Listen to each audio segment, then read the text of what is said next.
Hello students, welcome to Suraj School Bhiwadi. Today I Taruna Saini will start the accounting procedure on dissolution of a firm and we will study realization account. Before starting a topic you must know what is a realization account and what is the procedure. So beta you must have a look on the screen. Accounting procedure on dissolution of firm.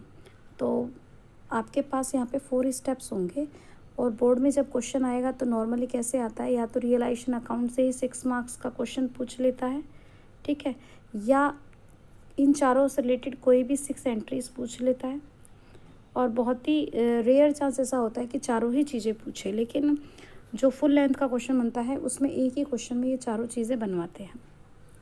तो आपको board में 3 तरह के question आ सकते हैं, या तो only realisation account बनाना आएगा, या इन चारों से रिलेटेड एंट्रीज आएंगी, या आपको मिसिंग फिगर में भी फिल करने को आ सकता है, ठीक है।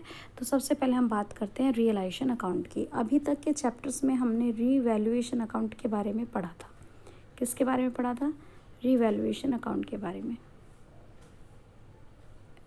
रीवैल्यूएशन अकाउंट एक अकाउंट होता है जिसे आप profit and loss adjustment account भी बोलते हैं। इस अकाउंट में हम क्या करते हैं, जो भी हमारी असेट्स और लायबिलिटीज़ की वैल्यू रीवैल्यू होती है उसका प्रॉफिट जो लॉस होता है वो हम और पार्टनर में डिस्ट्रीब्यूट करते हैं।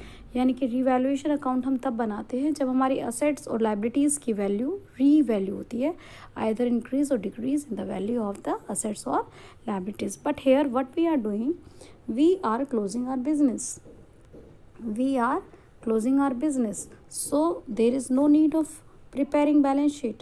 In balance sheet we have assets and liabilities. So what is the procedure बेटा? assets की जो जितनी भी assets हैं हम उनके अकाउंट को क्लोज करेंगे और सेल करेंगे, और liabilities के अकाउंट्स भी क्लोज करेंगे और सेल करेंगे। दोबारा से समझ लीजिए, realization account is an account, ठीक है, is an account which is open for disposing all assets and liabilities. यानी कि जितनी भी लाइबिलिटीज़ और असेट्स हैं उनके अकाउंट को क्लोज करेंगे, असेट्स को सेल करके लाइबिलिटीज़ को पे करेंगे। It is a nominal account, ठीक है, नॉमिनल अकाउंट है। इसका पर्पस क्या होता है? प्रॉफिट लॉस कैलकुलेट करना, जो भी असेट्स के रियलाइज होने पर होगा।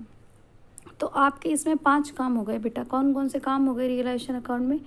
असेट्स का ट्रांसफ़र होना, सेल होना, लायबिलिटीज़ का ट्रांसफ़र होना, सेल होना, और प्रॉफिट लॉस का कैलकुलेशन।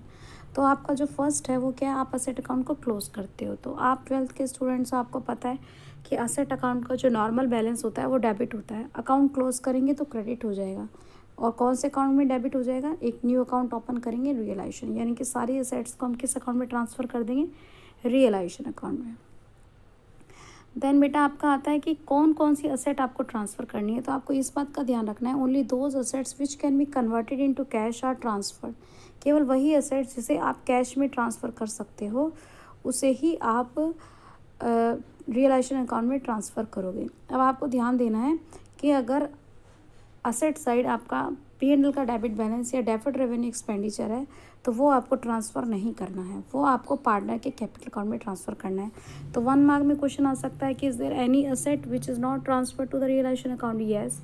एक तो कैश अकाउंट है क्योंकि वो ऑलरेडी कैश की फॉर्म में, और दूसरा जो भी आपके एक्यूमुलेटेड लॉसेज हैं। अगर कोई प्रोविज़न है किसी भी एसेट के ऊपर तो आपको क्या करना है, जैसे कि प्रोविज़न फॉर डाउटफुल डेट्स या प्रोविज़न फॉर डेप्रिशिएशन है, तो आपको असेट को फुल वैल्यू पर भेजना है, ग्रोस फिगर पर, और प्रोविज़न को रियलाइजेशन के क्रेडिट में भेजना है। बहुत अच्छे से इसे देखो। जैसे कि मान लीजिए यहाँ पे आपके डेटर लिखे हुए हैं 10,000 के, और यहाँ पे आपका प्रोविज़न भी बना रखा है 1। तो आपको क्या करना है बेटा कि जब आप रियलाइजेशन बनाओगे तो आपको डेटर पूरे 10,000 के ट्रांसफ़र करने हैं डेबिट में, और ये 1,000 क्रेडिट में ट्रांसफ़र होगा, 9 नहीं होगा, ठीक है। Following entry will be passed. तो देखो रियलाइजेशन के क्रेडिट में जाएंगे ये सारे, provision for bad debts, provision for depreciation, machinery replacement reserve, investment fluctuation fund. ये बहुत इंपॉर्टेंट है क्योंकि कई बार बच्चे क्या करते हैं, रिज़र्व को देखकर तुरंत ही बांटना शुरू कर देते हैं पार्टनर्स में। तो आपको ध्यान रखना है, मशीनरी, इन्वेस्टमेंट और जॉइंट लाइफ पॉलिसी रिजर्व अगर दिखते हैं तो वो पार्टनर्स कैपिटल अकाउंट में डिस्ट्रीब्यूट नहीं करने हैं, और वो आपको रियलाइजेशन में क्रेडिट में भेजने हैं। थर्ड पॉइंट आता है बेटा कि कैश और बैंक ट्रांसफ़र नहीं होते क्योंकि ये तो ऑलरेडी कैश की फॉर्म में है। हम रियलाइजेशन अकाउंट में केवल उन असेट्स को ट्रांसफ़र करते हैं जिन्हें हमें कैश में रियलाइज़ करना है। असेट्स जो होती हैं वो ऑलवेज बुक वैल्यू पर ट्रांसफ़र होती हैं। बुक वैल्यू जो बैलेंस शीट में लिखी हुई होती है, और सेल वैल्यू पर जो मार्केट में वैल्यू क्वेश्चन में दे रखी होगी उस पर सेल होंगी। देन आपका सेकंड पॉइंट आता है लायबिलिटीज़। सेकंड पॉइंट आता है लायबिलिटीज़ को ट्रांसफ़र करेंगे। तो जब आप लायबिलिटीज़ को ट्रांसफ़र करेंगे तो लायबिलिटीज़ का नॉर्मल बैलेंस क्रेडिट होता है। तो जब हम इसे ख़त्म करेंगे तो हम क्या करेंगे, डेबिट रियलाइजेशन अकाउंट के। अब जिस तरीके से हमने उन्हीं असेट्स को ट्रांसफ़र किया था जिन्हें कैश में कन्वर्ट कर सकते हैं, तो लायबिलिटीज़ में भी हम उन्हीं लायबिलिटीज़ को ट्रांसफ़र करेंगे जिन्हें आप कैश में पे करोगे, जैसे कि creditors, bills payable, other outside loan, provident fund, outside expense, partners swipe loan, यानी कि थर्ड पार्टी लायबिलिटीज़ को ट्रांसफ़र करेंगे। पार्टनर का लोन नहीं ट्रांसफ़र होता, सेपरेटली बनता है, और जितने भी एक्यूमुलेटेड प्रॉफिट्स हैं बेटा वो आपके ओल्ड पार्टनर्स अकाउंट में ट्रांसफ़र हो जाएंगे। तो आपके लायबिलिटी साइड में 3 मटेरियल मिलेंगे। कौन कौन से मिलेंगे, थर्ड पार्टी लायबिलिटी जिसे आप रियलाइजेशन के क्रेडिट में ट्रांसफ़र कर देंगे, ठीक है। रियलाइजेशन अकाउंट जब आप बनाएंगे तो अभी हमने 1 और 2 स्टेप पढ़े हैं। तो फर्स्ट स्टेप में तो हमने यहाँ पे क्या भेज दी, सारी असेट्स, लेकिन हमने 4 नोट्स पढ़े कि असेट्स में केवल वही असेट्स भेजना है जिसे कैश में हम ट्रांसफ़र कर सकते हैं, कन्वर्ट कर सकते हैं, और एक्यूमुलेटेड लॉसेस और कुछ प्रोविजंस और कैश और बैंक बैलेंस नहीं भेजेंगे। इसी तरीके से हम लायबिलिटीज़ को ट्रांसफ़र करेंगे रियलाइजेशन में क्रेडिट साइड में, लेकिन उन लायबिलिटीज़ को करेंगे जैसे कि थर्ड पार्टी लायबिलिटीज़ हो गई, और अगर पार्टनर से रिलेटेड कोई लोन है या पार्टनर का कैपिटल या एक्यूमुलेटेड रिजर्व्स है वो ट्रांसफ़र नहीं करेंगे। 2 स्टेप्स हुए हैं, ठीक है। अगर ये वाले रिजर्व्स हैं, जनरल रिजर्व, रिजर्व फंड, तो आप इनको पार्टनर कैपिटल अकाउंट में बांट देंगे। डिसोल्यूशन चैप्टर में बेटा ओल्ड, न्यू, गेन और सेक्रीफाइस ऐसा कुछ भी नहीं है, एक ही सिंगल रेशो दिया होगा, उसी में ही सारा काम करना है। तो एडमिशन रिटायरमेंट वाले चैप्टर से थोड़ा इजी पड़ जाता है। अब देखिए बेटा, आपको असेट सेल करनी है। हमने अभी 2 स्टेप किए, हमने असेट को ट्रांसफ़र किया, हमने 2 असेट्स कर दिया। सेकेंड स्टेप में हमने क्या किया, हमने लायबिलिटी को ट्रांसफ़र कर दिया। अब हम असेट को सेल कर रहे हैं। असेट को सेल कर रहे हैं तो आपके नंबर 3 स्टेप हो रहा है, बाय बैंक। आपके पास पैसा आ रहा है और असेट जा रही है, कैश टू रियलाइजेशन, ठीक है। अगर कोई असेट पार्टनर ले गया तो पार्टनर रिसीवर, तो पार्टनर का कैपिटल अकाउंट कर देना। कोई असेट क्रेडिटर ले गया तो कोई एंट्री नहीं करनी है, ठीक है। ये बहुत इंपॉर्टेंट है क्योंकि 6 मार्क्स की जर्नल एंट्री इस पेपर में आती है, तो ये बहुत इंपॉर्टेंट है कि भाई रियलाइजेशन की एंट्रीज क्या होती हैं। अगर आपकी असेट सेल हो गई तो आपकी एंट्री बन गई बैंक टू रियलाइजेशन, लेकिन अगर मान लीजिए पार्टनर ले गया तो पार्टनर टू रियलाइजेशन, और अगर मान लीजिए क्रेडिटर ले गया तो नो एंट्री, ठीक है। अब लायबिलिटीज़ को पे करेंगे तो वही सेम केस है, लायबिलिटीज़ को पे करेंगे सारी लायबिलिटी किस अकाउंट में, रियलाइजेशन में, तो रियलाइजेशन टू कैश या बैंक। अगर पार्टनर पे कर रहा है तो रियलाइजेशन टू पार्टनर, ठीक है। और अगर कोई क्रेडिटर ले गया है तो उसकी एंट्री नहीं बनाएंगे। अगर कोई रियलाइजेशन के एक्सपेंसेस हुए हैं, बिजनेस को बंद कर रहे हो, असेट्स लायबिलिटीज़ को पे कर रहे हो, तो जो पे करोगे तो रियलाइजेशन टू कैश। अब आपका क्या आ जाएगा, प्रॉफिट या लॉस आ जाएगा। अगर प्रॉफिट लॉस को क्या कर देंगे, देखिए अगर प्रॉफिट हो रहा है तो आप realization to partner capital account कर देंगे, लॉस हो रहा है तो पार्टनर के कैपिटल अकाउंट डेबिट कर देंगे, ठीक है।